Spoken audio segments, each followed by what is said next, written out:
बोकारो दिन भर में आज चास पुलिस बाईपास रोड स्थित एक इलेक्ट्रॉनिक्स दुकान में हुई चोरी की वारदात को सुलझा लेने का दावा किया है और इसी सिलसिले में 4 युवक को गिरफ्तार भी किया है।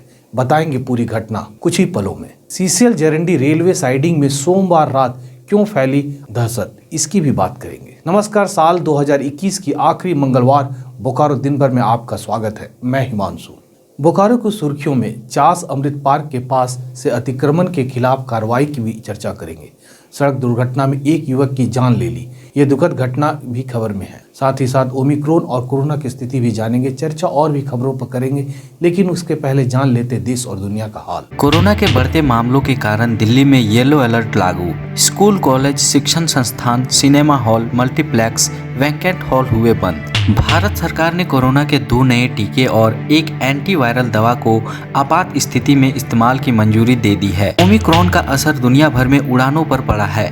पिछले 5 दिनों में करीब 11,500 से ज्यादा फ्लाइट्स रद्द हुए हैं। दक्षिण अफ्रीका के खिलाफ पहले टेस्ट में भारत ने पहली पारी में बनाए 327 रन। सप्ताह के दूसरे दिन सेंसेक्स 477 अंक और निफ्टी 147 अंक बढ़कर हुआ बंद। सोने की कीमत सामान्य बनी रही तो वहीं चांदी की कीमत 200 रुपए प्रति किलोग्राम बढ़ी। अब एक नजर आपके राज्य झारखंड की 3 बड़ी खबरों पर। झारखंड सरकार की दूसरी वर्षगांठ के मौके पर बुधवार को मुख्यमंत्री हेमंत सोरेन 12,500 करोड़ से ज्यादा की योजना का शिलान्यास करेंगे। रांची के मोहराबादी मैदान में होने वाले समारोह में मुख्यमंत्री कई लोगों को नियुक्ति पत्र भी सौंपेंगे। झारखंड के वित्त मंत्री डॉक्टर रामेश्वर उरांव ने कहा कि सरकार सभी विभागों की नियुक्ति नियमावली तैयार कर रही है। झारखंड में कोरोना एक बार फिर तेजी से पैर पसार रहा है। राज्य में एक्टिव मामलों की संख्या 450 के पार कर गई है। अब सबसे ज्यादा केस कोडरमा में पाए गए हैं। तो ये थी देश, दुनिया और झारखंड की खबरें। अब नजर डालते बोकारो के 9 प्रखंडों की खबरों पर जो सुर्खियों में बनी रही। चास पुलिस ने बाईपास रोड स्थित कृष्णा सेल्स एंड इलेक्ट्रॉनिक्स दुकान में 24 और 25 दिसंबर की रात हुई चोरी की वारदात को सुलझा लेने का दावा किया है और इस सिलसिले में 4 युवक को गिरफ्तार भी किया है। चोरों ने 24 और 25 दिसंबर की रात को कृष्णा सेल्स दुकान का ताला तोड़कर कई महंगे इलेक्ट्रॉनिक सामान जैसे Bluetooth headphone, data cable, mobile और अन्य चीज़ों की भी चोरी कर ली। मुख्य मार्ग पर हुई इस वारदात के बाद दुकानदारों में रोष था, जिसे देखते हुए पुलिस ने तुरंत ही एक टीम का गठन कर कार्रवाई करते हुए 27 दिसंबर को एक रेड के दौरान गौतम बावरी, अर्जुन कुमार, मुकेश बावरी और अनंतु घोषाल को भी गिरफ्तार किया है।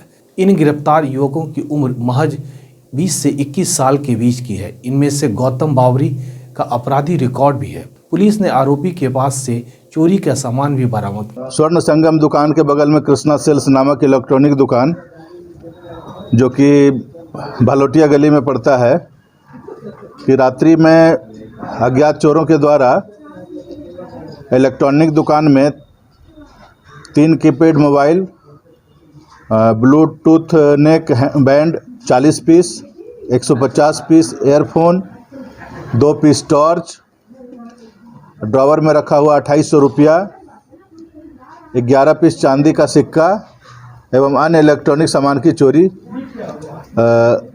चोरों के द्वारा कर लिया गया था। कांड के अनुसंधान के दौरान उसका उद्भेदन किया गया। सूचना के आधार पर गौतम बावरी उर्फ मिरिंडा, जो कि पूर्व में 4 केस में जेल जा चुके हैं, चोरी के ही सारे केस हैं, अनंतनु घोषाल, मुकेश बावरी, इन सबों को गिरफ्तार किया गया और उनके स्वीकारोक्ति बयान के आधार पर उनकी निशानदेही पर चोरी गए सारे सामानों का बरामद किया गया। चोरी के केस जिसमें 3 जो है दुकान में चोरी का है और 1 गृहभेदन का है। सब में आरोप पत्र समर्पित किया गया है। सामान की बरामदगी पूर्व में भी हुई थी। ये जब जेल से निकलते हैं एक नया ग्रुप बनाकर पुनः चोरी करते हैं। ये इनका पुराना आपराधिक इतिहास भी है। इस घटना में ये 4 लोग ही शामिल थे और सबों को गिरफ्तार किया गया है। इनमें से एक अनंतनु घोषाल को आसनसोल से पकड़ा गया है। हम लोग को अनुसंधान के दौरान पता चला था कि ये चोरी गया सामान को आसनसोल बेचने के लिए गए हुए हैं, तो इनको वहाँ से गिरफ्तार किया गया। तो उसने मिरिंडा के घर में से सारा सामान और साथ साथ अर्जुन कुमार और मुकेश बावरी को गिरफ्तार किया गया। टोटल माल का कीमत करीब 1 लाख से ऊपर का होगा। द्वारा ये कटर है, कटर के द्वारा शटर का ताला काट कर दुकान में प्रवेश किए थे और सारे सामानों को चोरी कर एक बैग में भर के 2 बैग में भरकर चास के गरगा पुल के पास बने अमृत पार्क के सामने सोमवार को प्रशासन ने अतिक्रमण हटाया। जानकारी के अनुसार अमृत पार्क के गेट के बाहर कई सारे ठेले, खोमचे और चाट छोले की दुकान लगी थी, जिससे पार्क में घूमने आए लोगों को गाड़ी खड़ी करने में दिक्कत का सामना करना पड़ रहा था। इसी बाबत अमृत पार्क के संचालक के लिखित शिकायत पर कार्रवाई की गई। देखिए मेनली क्या है, जो ट्रैफिक व्यवस्था है यहाँ पे, एक तो गरगा पुल है, दोनों साइड डिवाइडर है, तो ट्रैफिक की वजह से बहुत प्रॉब्लम हो रहा है। आदमी जैसे ठेला लगा देता है, चाउमीन वाला हो गया, ये लगाने की वजह से हो क्या रहा है कि दोनों ट्रैफिक में कहीं वजह से दुर्घटना होने की संभावना अति आवश्यक है, बहुत ज़रूरी हो गया कि दुर्घटना होना हो सकता है। इसकी वजह से हम लोग एसडीओ साहब के आदेश के अनुसार जितना भी ठेला लगाता है रोड पे, उसको हम लोग को अतिक्रमण ग्रुप में हटा देते हैं। ये वर्तमान में अमृत पार्क के सामने है और गरगा पुल के आसपास जितना भी जो ठेला लगा रहा रोड पर, इतना चौबीस हम लोग को साइड कर। बोकारो थर्मल के सीसीएल जरंडी रेलवे साइड के आसपास सोमवार रात लगभग 9 से 10 बजे के बीच दहशत का माहौल हो गया, जब गोली की आवाज़ सुनाई देने लगी। खबरों के अनुसार बाइक पर सवार 3 लोगों ने साइडिंग में पहुंचकर गोली चलाई और जगह जगह पर पोस्टर भी चिपकाए। हालांकि इस घटना में किसी भी हताहत होने की सूचना नहीं है, पर गोलियों से साइडिंग की स्थित कांटा घर, 3 हाईवा ट्रक और 1 4 पहिया वाहन के शीशे टूट गए। बेरमो एसडीपीओ सतीश चंद्र झा के अनुसार दहशत फैलाने के इरादे से की गई थी यह घटना। अंजाम देने का मकसद अपराधी तत्वों का अवैध तरीकों से पैसे उगाही करने का कोशिश थी। कुछ अराजक तत्वों के द्वारा जो है 3 मोटरसाइकिल पर आकर के यहाँ फायरिंग की गई है और दहशत फैलाने के उद्देश्य से ही जो है अवैध पैसे की उगाही के लिए किया गया है। इसमें हम लोग अभी जांच कर रहे हैं और जो अपराधी तत्व इसमें शामिल हैं उनकी गिरफ्तारी हम लोग शीघ्र करेंगे। आईटीआई मोड़ के पास सोमवार देर रात हुई एक सड़क दुर्घटना में 33 वर्षीय बाइक सवार की मौके पर ही मौत हो गई। पुलिस के अनुसार धनबाद बारामुंडी का रहने वाला यह राजेश कुमार की मृत्यु सड़क किनारे खड़ी वाहन से टक्कर लगने से हुई है। अब बात आज के कोरोना अपडेट की। बोकारो में पिछले 24 घंटे में कोरोना का 2 नया मामला सामने आया, जिसके बाद बोकारो में कोरोना की केस की संख्या अभी 8 हो गई है, जबकि 1491 सैंपल जांच के लिए जमा किए। वहीं दूसरी तरफ लोगों को कोविड का 12,700 टीके भी लगाए गए।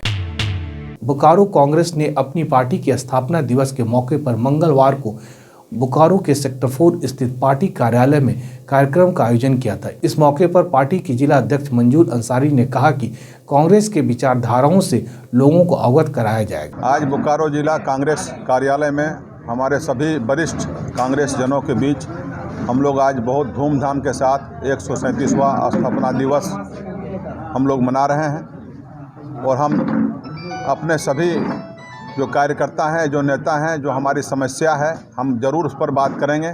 लेकिन सर्वप्रथम जो हमें बात करनी है वो कांग्रेस पार्टी का जो विचारधारा है, वो विचारधारा को एक एक कार्यकर्ताओं को बताना है कि कांग्रेस पार्टी क्या है, इसका विचारधारा क्या है, इसका स्थापना क्यों हुई। कांग्रेस पार्टी का स्थापना सिर्फ हम सत्ता में आने का मकसद नहीं है। कांग्रेस पार्टी का स्थापना जो हुआ है वो गरीब को हक दिलाना, अन्याय के खिलाफ आवाज़ को उठाना। अब जान लेते बोकारो जिले का तापमान। मौसम विभाग के अनुसार आज का अधिकतम तापमान 24 डिग्री और न्यूनतम तापमान 15 डिग्री सेल्सियस रिकॉर्ड किया गया। आज का comment of the day Arun Nayak द्वारा किया गया है, जिन्होंने 27 दिसंबर को बोकारो टाइम्स के फेसबुक पेज पर यह कमेंट किया था। उन्होंने लिखा है, Bokaro Times plays important role for youth. Arun ji, सबसे पहले तो हमारे साथ जुड़े रहने के लिए आपका तहे दिल से शुक्रिया। आपने सही कहा कि हमारी खबरों में युवाओं से जुड़ी खबरों को भी प्राथमिकता मिलती है, क्योंकि द टाइम्स मीडिया ये मानता है कि हमारे युवा समाज के भविष्य निर्माता है, इसलिए उनकी उन्नति को अग्रसर करने में सभी की भूमिका सुनिश्चित होनी चाहिए। अपने सुझाव के साथ हमारे साथ बने रहे। साल 2022 के लिए आपका बहुत बहुत शुभकामना। एक बार फिर आपका धन्यवाद। आप अपने आसपास की घटनाओं और समस्याएं को हमें व्हाट्सएप कर सकते हैं। हमारा व्हाट्सएप नंबर है 9334210302। इसी तरह बोकारो के तमाम खबरों को जानने के लिए आप हमारे चैनल बोकारो टाइम्स को लाइक कीजिए, सब्सक्राइब कीजिए और शेयर कीजिए। फिर मिलेंगे बोकारो दिन भर में सोमवार से शुक्रवार रात 8 बजे। तब तक के लिए नमस्कार। बने रहें TheTimesMedia.com पर। आप हमें फेसबुक और यूट्यूब पर भी देख सकते हैं।